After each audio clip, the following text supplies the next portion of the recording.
Bienvenue à tous dans ce nouveau vide-grenier, je suis très contente de vous retrouver. Bon, cette fois-ci je suis toute seule parce qu'en fait j'ai fait un petit vide-grenier qui était dans le coin. En ce moment c'est pas la folie, je pensais que le vide-grenier allait revenir et puis en fait non, ça sera qu'à partir de mars d'après ce qu'on a vu. Bon c'est pas grave, j'ai quand même trouvé des petits jeux sympas, vous allez voir que des jeux cette fois-ci, c'est une exclue. La dernière fois c'était que des livres, là c'est que des jeux, voilà, au moins ça vous fera plaisir.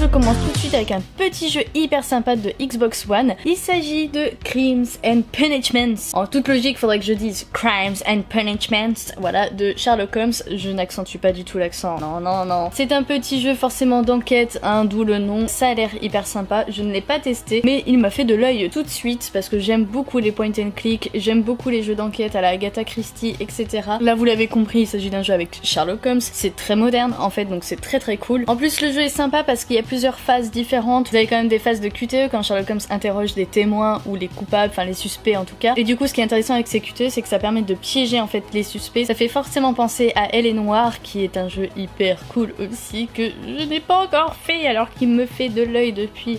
depuis sa sortie en fait, j'ai toujours rêvé de le faire. Je ne sais pas ce que ça vaut dans ce jeu là, j'ai pas trop vu d'avis dessus, mais ça a l'air quand même sympa, ça a l'air de faire son taf. Il y a aussi des trucs sympas, genre des phases d'enquête où vous avez des objets en surbrillance, un peu comme dans Batman Arkham City, vous voyez. On peut aussi se déguiser à la Hitman, donc c'est un peu un mélange de plein de jeux différents. Bon par contre apparemment ce côté là est moins intéressant et moins bien fait, mais c'est quand même sympa. Pour parler du côté de développement, c'est Frogwares qui fait ce jeu et ils ont fait plein d'autres jeux Sherlock Holmes en fait, donc c'est leur spécialité on va dire. Donc je pense que c'est un bon jeu. Si vous l'avez fait, bah n'hésitez pas à me donner votre avis dans les commentaires. En tout cas j'ai hâte de l'essayer, mais ça sera quand j'aurai du temps. Voilà. Et pour le prix du coup, eh bien c'était vraiment pas cher parce qu'à la base le jeu était annoncé à 5 €. J'ai négocié un petit peu parce que je suis comme ça, moi j'aime bien négocier dans les vide-greniers. Je l'ai eu pour 3 €, donc c'est vraiment pas cher. 3 € un jeu d'Xbox One, ça fait plaisir.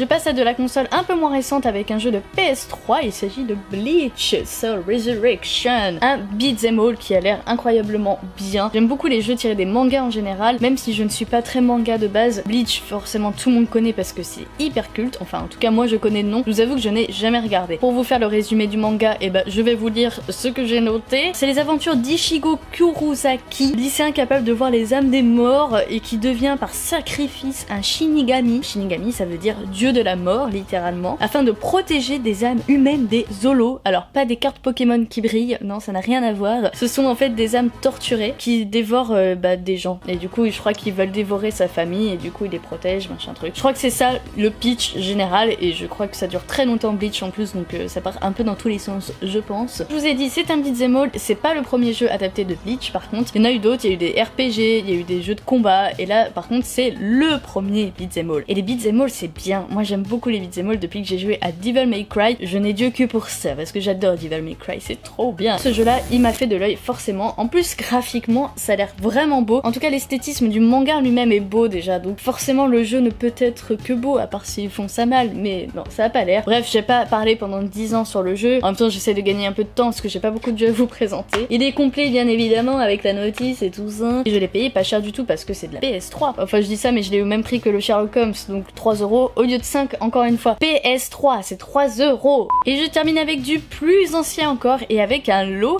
payé 3 € aussi, mais il y a 3 jeux donc ça fait 1 € le jeu, c'est de la PS2 donc il fallait bien que ce soit 1 € le jeu parce que bon faut pas se foutre de la gueule du monde, et c'était d'ailleurs le prix annoncé donc ça va. Et en plus j'ai fait une bonne affaire parce que vous allez voir le jeu de la fin est plutôt cool. Je commence par un jeu assez sympa mais qui a l'air tellement nul, en tout cas de ce que j'ai vu. Déjà il est très moche graphiquement, c'est une horreur. Il s'agit de Extreme Express, on n'arrive même pas à lire le nom du jeu parce qu'il y a une grosse étiquette dégueulasse dessus. Donc vous l'aurez compris, c'est un jeu de course de train. Alors l'idée en soi est pas bête, c'est intéressant je trouve, mais le jeu, ils se sont un peu craqués quoi, ils ont un peu fait ça à l'arrache on va dire, parce que du coup les images que j'ai vues, t'as pas de sensation de vitesse déjà, donc c'est un peu con pour des trains, même si bon les trains ça va pas si vite que ça, hein, c'est pas des TGV non plus les trucs. T'as les décors qui sont immondes, genre c'est tout gris, c'est tout moche, vous le verrez sur les images de toute façon qu'on va mettre au montage. Déjà rien que ça ça va pas. Et puis en plus, le seul truc que t'as à faire, c'est d'accélérer ou de décélérer. T'as même pas d'autres enjeux. Ils auraient pu mettre des défis, je sais pas, des trucs, des carapaces bleues. Le seul truc que tu risques en fait, c'est de dérailler. Mais en fait, tu peux après te remettre sur les rails tranquille quoi. Bon, il était là, donc je me suis dit, ah, ça a l'air marrant en fait et tout. Bon, effectivement, quand on regarde l'arrière, on se dit, non, non, non, mais ça a l'air moche quand même. Mais bon, je me suis dit, pourquoi pas. De toute façon, j'y jouerai pas, hein, clairement. T'as quand même pas mal de locomotives au choix. Des wagons, genre l'Angleterre, le métro parisien et tout. Enfin, quand je dis l'Angleterre, c'est le drapeau, hein, comme là. Il y a un petit côté tuning qui fait plaisir. Tu vois, t'es pas trop déçu pour ça. C'est tout ce que t'as de positif là-dedans. Le deuxième jeu relève un peu plus le niveau puisqu'il s'agit de Beach Volleyball Summer Heat. Est-ce que ça vaut un Dead or Alive Extreme Beach Volleyball? Je ne sais pas, parce que les Dead or Alive Volleyball, c'est vraiment trop cool. Saran pourra le confirmer, je pense, hein. Il est fan des Dead or Alive et d'ailleurs il est trop fort au Dead or Alive, c'est chiant. Vous l'avez compris encore une fois, c'est un jeu de volleyball avec des nanas en maillot de bain. Bon, il y a pas que des nanas d'ailleurs, il y a des mecs aussi, il y en a vraiment pour tous les goûts. Et très franchement, en plus, ils sont bien sexy et tout, c'est bien fait, hein. Les graphismes sont beaux de ce que j'ai vu, ça a l'air très joli et ça a l'air vraiment très sympa en fait. C'est pas le jeu de ouf hyper technique, en même temps c'est un 3 ans et plus. Et c'est Acclaim qui fait ça en plus, donc c'est forcément un minimum bien fait. Très honnêtement, ça m'a donné envie d'y jouer en fait. Il est complet en plus et il est en très bon état. Ça fait plaisir pour de la PS2. Le seul jeu de beach volley pour PlayStation 2 à l'époque. Ça vaut le coup. Et le dernier jeu, je vous ai dit, il valait le coup dans ce lot puisqu'il s'agit de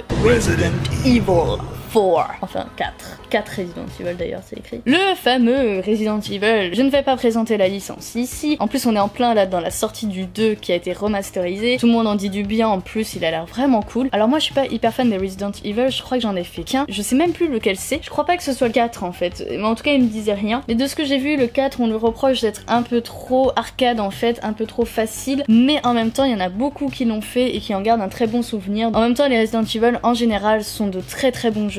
Moi j'en ai toujours entendu du bien. Bon en tout cas ce jeu on l'avait en remaster déjà sur Wii et en même temps il est sorti sur toutes les consoles. Il est sorti sur Xbox 360, Xbox One, PS4 et tout. Il est ressorti partout. Bon on attend l'adaptation sur Switch du coup hein parce que vu qu'on a une Switch maintenant, je suis tellement contente de l'avoir. À la base c'est le cadeau de Saran, mais en fait là c'est moi qui tous les soirs joue à Let's Go Evoli avec lui. C'est moi qui fais le joueur principal hein, comme il vous a expliqué, comme je n'ai jamais fait de Pokémon de ma vie. Ouh. Et vous me dites à force mais la meuf elle a jamais rien fait. J'ai fait des jeux genre FIFA Football 2002, voilà, Midtown Madness. Juste une petite aparté, Let's Go Evoli, c'est trop bien. Moi je me fends la poire et franchement je suis à fond dedans. Même si on veut être tatillon, c'est trop pété à deux. Et puis la chasse aux Pokémon, c'est vraiment trop cool. Bon bien entendu, hein, ce petit Resident Evil 4 est complet. D'ailleurs pour être tout à fait honnête avec vous, on l'avait déjà, mais pas en très bon état. Et puis pour 1 €, sachant qu'il est vendu un peu cher celui-là, bah ça fait plaisir. Voilà, c'est la fin de ce petit vide-grenier comme moi. Petit, voilà, bref. Vous noterez sur 10 ma nouvelle coiffure, s'il vous plaît. Si cette vidéo vous a plu, comme d'habitude, vous mettez le pouce bleu comme mes cheveux. Et si ce n'est pas le cas, vous vous abonnez, parce que plus on est de fous, plus on est de fous. Oui, on le sait, on a annoncé une FAQ, elle est toujours pas là, mais vous inquiétez pas, elle va arriver. C'est juste qu'on essaye de vous faire une FAQ originale. Vous inquiétez pas, abonnez-vous comme ça, vous serez au courant. Mettez la cloche, comme ça vous le serez encore plus au courant. Et puis des bisous,